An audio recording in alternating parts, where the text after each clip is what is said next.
The caravan froze as a thundering noise echoed from above. Slaves looked up, only to see rocks and shards of ice raining down. Panic erupted as shadows danced on the stones, and the chain binding them pulled many to the ground. Sonny remained calm, his enhanced eyes piercing the darkness. He took a measured step back just as a massive chunk of ice shattered in front of him. Others weren't so lucky. Screams filled the air as ice and stones wounded or killed those too slow to react. The veteran soldier shouted angrily, "On your feet, fools! Get to the wall!" Before anyone could move, something massive crashed down, shaking the ground. Silence fell as the creature rose, a towering monstrosity, its fur ragged and eyes milky white. Drool dripped from its razor-sharp maw as it loomed over the slaves. Sonny thought to himself, "That thing must be at least 4 meters tall." The creature moved with terrifying speed, its claws slashing through the air. Sonny barely dodged, using the broad-shouldered slave as a shield. The claws sliced through the man, sending blood flying as his corpse fell on Sonny. Sonny muttered under his breath, "Damn! Why are you so heavy?" The creature's skin writhed with strange, worm-like shapes beneath the surface. Sonny pushed the corpse aside, only to feel something wriggling under the dead man's skin. His blood turned to ice as the body began to convulse. Sonny thought to himself, "You just had to think about how things could get worse, right, you idiot?" Sonny crawled away, the chain limiting his movement. On the other side of the corpse, the shifty slave stared in horror as the body began to transform. Bone spikes pierced the skin, and the face cracked open to reveal rows of needle-like fangs. Sonny shouted, "What are you staring at? Move away from it!" The shifty slave tried but fell, the chain tangled under the corpse's weight. The scholarly slave, pale and shaken, pointed at the shackles. The scholarly slave stammered, "That the chain." Sonny clenched his teeth, realizing the situation was far worse than he thought. The spell had rules, and this creature, a tyrant, shouldn't exist in a first nightmare.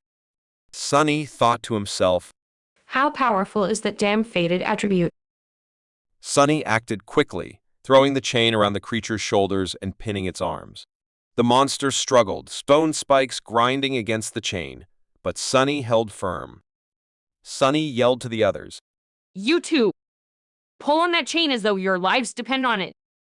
The shifty slave and the scholar hesitated, then grabbed the chain and pulled with all their strength. The monster's muscles bulged as it fought to break free, but the chain held for now. Sonny thought to himself, "Great. But not so great if the chain breaks." Sonny wrapped the thinner chain from his shackles around the monster's neck, using his body weight to pull it tight. Sweat and blood dripped down his face as he strained against the creature's strength.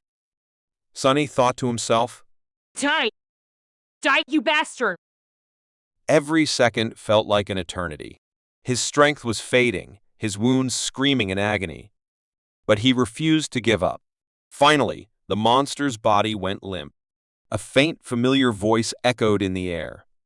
"You have slain a dormant beast, Mountain King's larva." Sonny fell to his knees, breathless. His body felt like it had been through a meat grinder, every muscle screaming in pain. Yet the satisfaction of killing the larva filled him with exhilaration. He had done the impossible, survive. The larva was dead, but the chain still bound him to its corpse. The shifty slave and the scholar worked frantically to untangle it. Around them, the caravan was in ruins. Torn bodies and pieces of flesh littered the ground, and a few slaves ran into the darkness, desperate to escape. Sonny thought to himself, "Fools! They are dooming themselves." The chain, it turned out, had broken in two. That was why it had slackened when Sonny was dragged by the panicking slaves. But the shackles were still locked, each pair fixed to a specific link. Without a key, no one was going anywhere. The tyrant, Mountain King, was hidden by the bonfire's glow, but Sonny could feel its movements through the tremors in the ground. Desperate screams and angry bellows echoed as soldiers fought the monstrosity. Then, something worse happened. Maimed bodies began to move. Sonny's eyes widened as 4 more larvae rose from the dead, each as grotesque and deadly as the first. The nearest was only meters away. Sonny thought to himself, Damn it all. I want to wake up. One of the larvae turned its head toward the slaves, gnashing its fangs. The shifty slave fell to the ground, whispering a prayer, while the scholar froze in place. Sonny wrapped a length of chain around his knuckles and raised his fists, ready to fight. Before he could act, a nimble figure moved past him. The young soldier, calm and collected, swung his sword in a flash. The larva's head flew off, and its body collapsed. Sonny blinked, stunned. The soldier gave Sonny a long look, then threw something to him before rushing off to fight the remaining larvae. Sonny caught the object and stared at it, a short iron rod with a straight bend at the end. Sonny thought to himself. A key. It's a key. Sonny's heart raced as he realized what he held. He dropped to one knee, maneuvering the shackles to insert the key. After a few tries, there was a satisfying click, and the shackles fell open. The cold wind brushed against his bloodied wrists, and he smiled darkly. For a moment, visions of violence and revenge filled his mind. Then, Shifty's voice broke his thoughts. Shifty shouted, Boy, over here. Sonny hurried over and unlocked the shackles of the shifty slave and the scholar. As soon as he was free, Shifty pushed Sonny away and danced, laughing like a madman. Shifty exclaimed, Free at last. Gods must be smiling upon us. The scholar, more reserved, squeezed Sonny's shoulder in gratitude. He cast a tense look toward the ongoing battle. 2 larvae were dead, and the young soldier fought the third with graceful precision.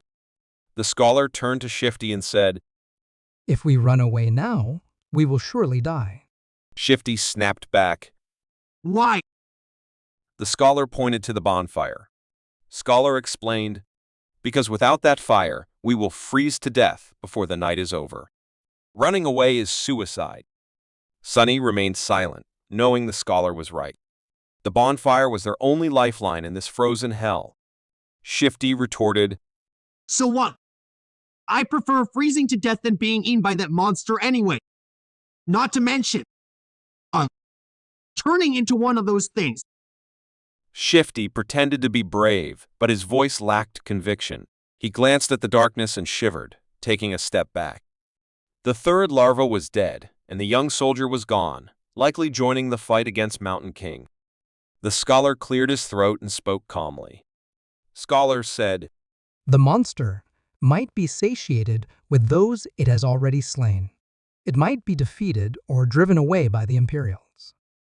If we stay here, we have a chance to survive, however small. Shifty looked at Sonny, who stared back blankly. Sonny shrugged and said, Let's go take a look. Shifty's eyes widened in disbelief. Shifty shouted, Are you insane? You want to get closer to that beast. Sonny didn't answer. He simply turned and walked toward the rampaging monster. The bonfire flickered, casting long shadows across the stone platform. The slaves stood at a crossroads stay and face the tyrant, or flee and risk freezing to death. Sonny's decision was clear. The nightmare was far from over. Sonny stood frozen, watching the Mountain King tear through the caravan. The tyrant's 5 milky eyes stared indifferently as it devoured slaves and crushed soldiers with ease. Blood dripped from its chin, and the ground trembled with every step. One soldier lunged at the creature with a spear, but the tyrant caught his head in its iron grip and crushed it like a soap bubble. The headless body was tossed over the cliff, disappearing into the abyss below. Sonny thought to himself, I'm already as good as dead. What's there to fear? Sonny's mind raced. He had no weapons, no powers, and no army. But he had a plan, a desperate one. He turned to Shifty and Scholar, who were pale with fear, and pointed to the heavy wagon perched near the cliff's edge. Sonny said, When I tell you, remove the wedges and push the wagon. Shifty stared at him, dumbfounded. Shifty shouted, What? Why? Sonny didn't answer. He was already running toward the wagon, his heart pounding. The young soldier, Hero, was still alive, weaving between the tyrant's limbs and drawing its attention. Sonny thought to himself, Don't die yet, hero. I need you to keep it busy. Sonny found the torn end of the chain and quickly fashioned a makeshift noose. He spun and threw the chain into the air, aiming for the tyrant's ankle. But the creature flinched, and the loop landed perfectly around its neck instead. The chain tightened, acting as an iron noose. Sonny froze for a moment, stunned by his own luck.